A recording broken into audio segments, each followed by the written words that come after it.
미리 말씀드린 대로 오늘 이 자리는 은행권의 동산담보제도 정비 그리고 수치가 최근에 이제 이루어지고 있는데 이에 맞춰서 은행들의 우수 사례를 또 공유하고 실제로 동산담보대출을 확대하는 데 있어서 어떤 어려움들이 있는지 좀 들어봄으로써 앞으로 더 활성화하는 계기를 마련하기 위한 자리입니다. 지난 5월에 저희 금융위원회 금감원 그리고 또 은행권이 함께 동산금융 활성화 추진 전략을 마련해서 발표했습니다만 오늘 이 자리에서는 그동안의 그 추진 진행 경과 그러니까 은행들이 상품 출시를 활발하게 해오셨는데 그러한 내용 또 저희 금융위원회와 다른 부처들이 함께 여러 가지 제도 개선을 해왔는데 그러한 진행 경과 등을 좀 공유를 우선 하고자 합니다. 제가 그 내용 위주로 좀 먼저 말씀을 드리겠습니다. 그래서 조금 길더라도 양해해 주시면 감사하겠습니다. 네, 아시는 것처럼 이번 정부의 금융정책 방향의 큰 제일 중요한 과제가 생산적 금융입니다.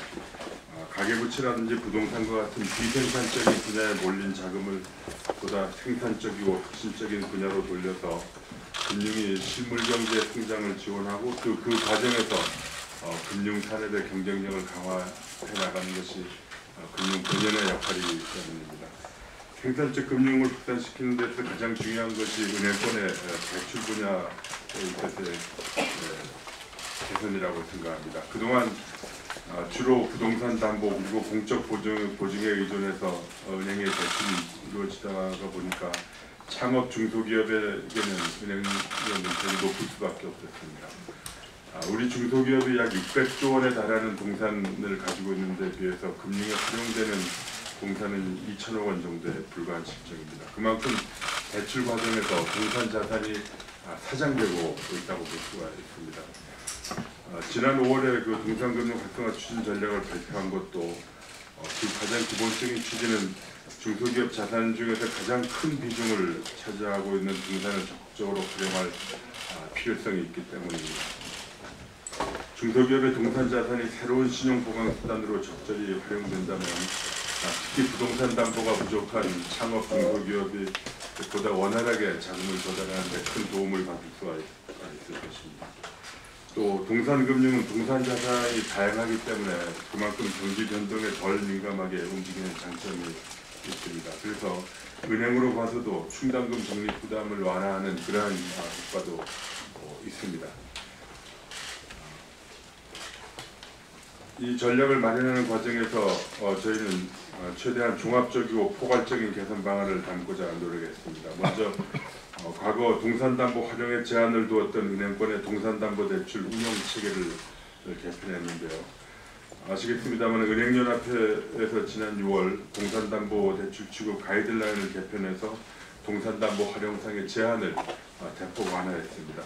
개별 은행들도 연합회 새로운 가이드라인에 맞춰서 지난 8월에 관련 내규를 전면 개정했고 그에 따라서 동산담보의 활용의 폭이 크게 확대됐습니다.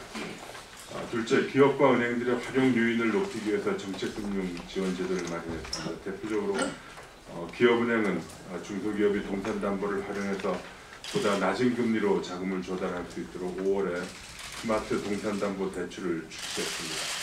또 신용보증기금은 6월에 동산담보 특례보증을 도입했고 산업은행은 8월에 동산담보 특별 온랜딩을 도입했습니다. 앞으로도 동산담보 활성화 추세에 발맞춰서 정책금융 지원은 계속 확대되어 나갈 것입니다. 셋째, 법제도적인 미비점도 개선해왔고 또 앞으로도 개선해 나가겠습니다.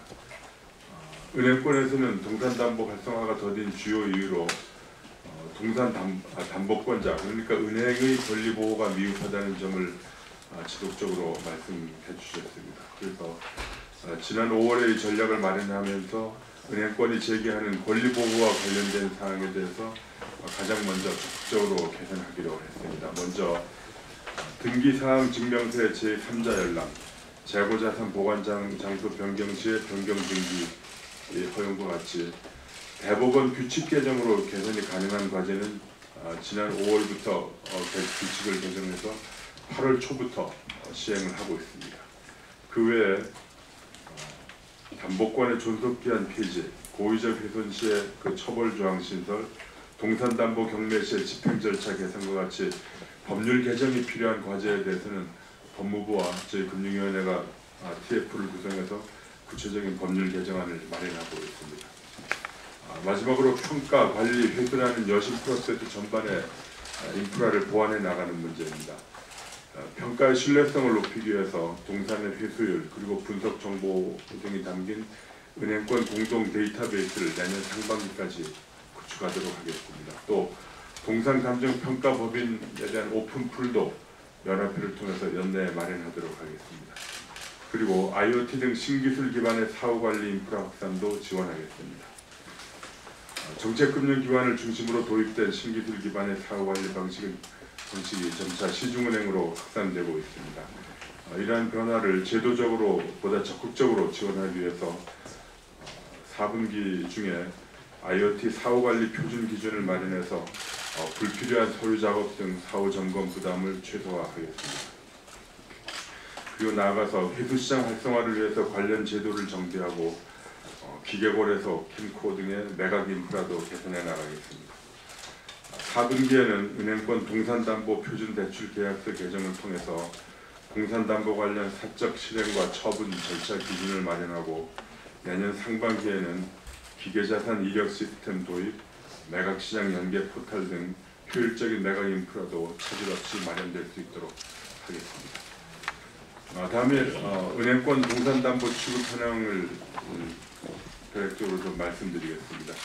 최근에 16개 은행이 모두 기존 대출 상품을 개편했고 그중 4개 은행이 별도의 신상품을 마련하는 등의 은행권이 동산금융 활성화에 적극적으로 나서지고 있습니다. 그래서 중소기업의 자금 접근성이 높아지고 또 금융 비용이 낮아지는 여러 가지 좋은 사례들이 나타나고 있습니다. 또 일부 은행을 중심으로 해서 신기술 기반 사후관리 방식이 도입되고 또 확산되면서 은행권의 동산담보에 대한 관리 부담이 경감되는 사례도 있습니다.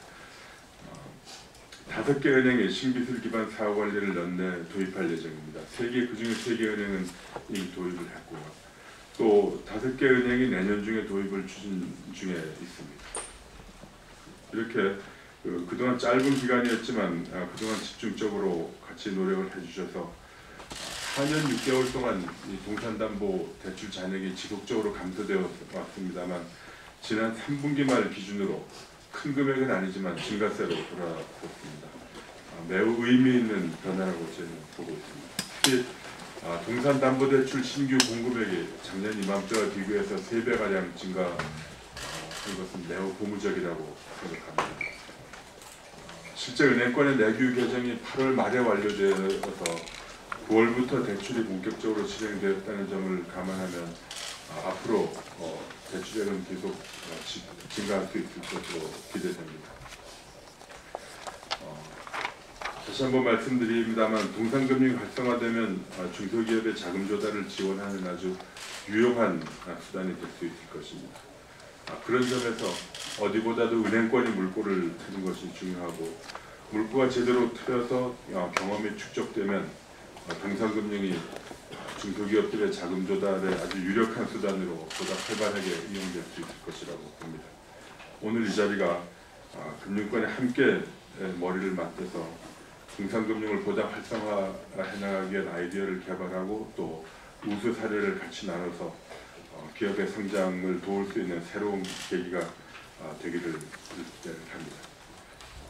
이제 앞으로 또 오늘 회의에서 주로 이제 말씀을 많이 듣겠습니다만 추진 과정에서 실무자들에 의해서 제기된 애로사항이나 개선점이 있으면 좀 가감 없이 말씀해 주시면 감사하겠습니다. 그리고 동산담보에 대해서 이 정도로 말씀드리고 다른 내용을 하나 좀 당부 말씀을 드리고 싶습니다. 행장님들께서 이렇게 모여주신 기회에 좀 말씀드리겠습니다. 최근에 완성차 업체들이 내수도 부진하고 수출도 좀 줄어들고 해서 이게 자동차 부품 업계의 전반적인 실적 악화로 이어지고 있습니다. 그래서 자동차 부품 산업이 대체적으로 매우 어려운 상황에 놓여 있습니다. 얼마 전에 이 자리에서 저희가 자동차 부품업계 대표님들과 간담회를 가졌습니다만 대부분 대표님들의 말씀이 이 어려움을 타개하기 위해서 여러 가지 노력을 하고 있다. 특히 기존의 국내 완성차 업체들 말고도 해외 차량 완성차 업체들에게 부품 납품을 위해서 노력하고 이렇게 애를 쓰고 있지만 단기간 내에 실적 개선이 쉽지를 않다는 것입니다.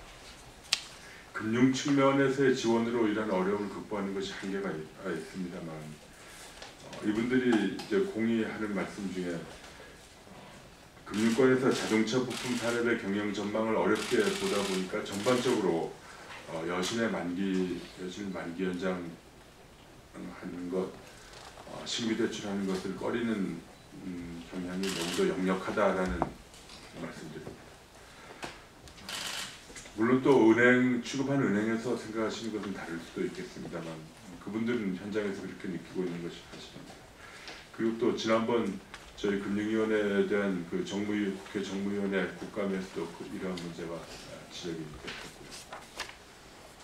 당연히 금융회사들, 은행들의 리스크 관리는 기본 중에 기본이고 필요합니다. 그렇지만 여신을 취급할 때 개별 기업에 대한 신용도를 정확하게 파악해서 자금 지원 여부를 결정을 해야 될 텐데 어떠한 업종이 어렵다고 해서 전반적으로 획일적으로 어떤 유보적인 태도를 취하는 것은 바람직하지 않습니다.